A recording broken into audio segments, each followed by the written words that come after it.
Guys राति भइसक्यो, तपाईहरू देख्न सक्नुहुन्छ गाइज। म आज तपाईहरूलाई देखाउँदैछु आफ्नो रुम टुर गाइज। फेरि पनि आइसक्यो हामी भिडियो बनाउन गाइज।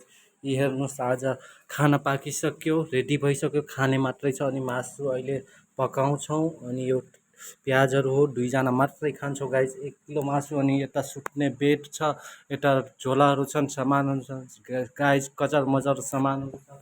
अनि म अहिले एकैछिनमा बनाएर देखाउँछु कसरी बनाउँछन् गाइज। यो तरकारी एकदम मिठो तरिकाले बनाउँछु। अनि तपाईँहरू साथ दिनुहोला, सपोर्ट दिनुहोला र च्यानललाई सब्सक्राइब पनि गर्नुहोला गाइज।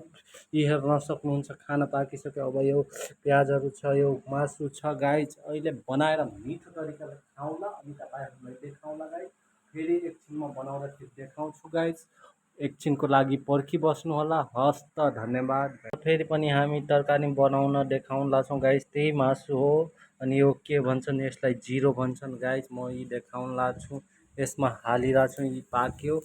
अनि पाकिसक्ने बित्तिकै गाइज यो के हो, सबभन्दा पहिला त म लसुन हाल्छु गाइज। खै अर्कै तरिकाले बनाउन लाग्छु गाइज। आज कस्तो हुन्छ थाहा छैन। अनि गाइज कोही मान्छे त प्याज नहालिकनै खान्छन् गाइज। अब यो लसुन पाकिसकेको पछाडि गाइज म के हाल्छु भने प्याज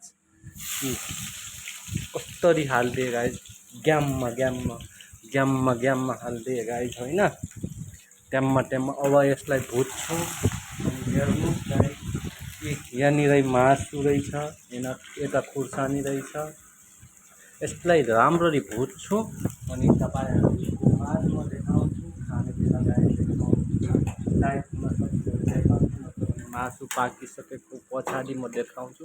यसै गरी बनाउनु होला। तपाईँ पनि आफ्नो घरमा बनाउन सक्नुहुन्छ एकदम मिठो तरिकाले।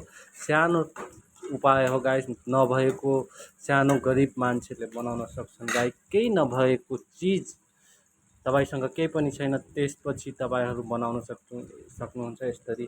2-4वटा मात्रै देसी खाना बनाउन सक्नुहुन्छ गाइज। हेर्न सक्नुहुन्छ के हाल्दैछु। अब म हल्दी हालिसकेँ गाइज। यसलाई पाक्न दिउँ। कोही पछाडि हल्दी हाल्छन्, कोही अगाडि हाल्छ गाइज। तपाईँ जसरी बनाउनुहुन्छ, तर आफ्नो लागि, खानाको लागि एकदम बेस्ट तरिकाले बनाउनुहुन्छ। मलाई थाहा छ गाइज, सबजनालाई थाहा होला कसरी तरकारीहरू। अनि म तपाईँहरूलाई भिडियो देखाउने, बनाउने कोसिसमा छु गाइज। मेरो भिडियोमा लाइक गरिदिनु होला गाइज। आफ्नो सानो भाइ सम्झेर मलाई लाइक गर्नुहोला। अनि लभ यु दिनु होला गाइज। त्यसै गरी माया दिनु होला गाइज। म तपाईँहरूलाई सिकाउँछु तरकारी बनाउने तरिकाहरू कसरी। यो त भर्खर सुरुवात हुन लाग्छ गाइज मेरो भिडियो बनाउने। अनि म के बनाउन सक्छु त्यो पनि म तपाईँहरूलाई सिकाउँछु। अनि अर्को दिन अर्को रेसिपी ल्याउने प्रयास गर्छु गाइज। आज मिक्स खाना होइन, मासु खाना हो कि गाइज। मिक्स बॉयल राजा ने मासु बना दिया करके आउँछ नि एउटा डाइलेक्ट, त्यही हो गाइज बनाउने। यसरी हालिदिए गाइज 1 किलो मासु। अनि पछिबाट त्यो हालौँला मासु मसाला, के मसाला हुन्छ नि त्यो सब हालौँला। अनि गाइज हुन्छ आजको लागि यति नै। अनि पाकिसकेपछि फेरि देखाउँछु गाइज, हेर्दै जानुहोला। हस् त, धन्यवाद गाइज।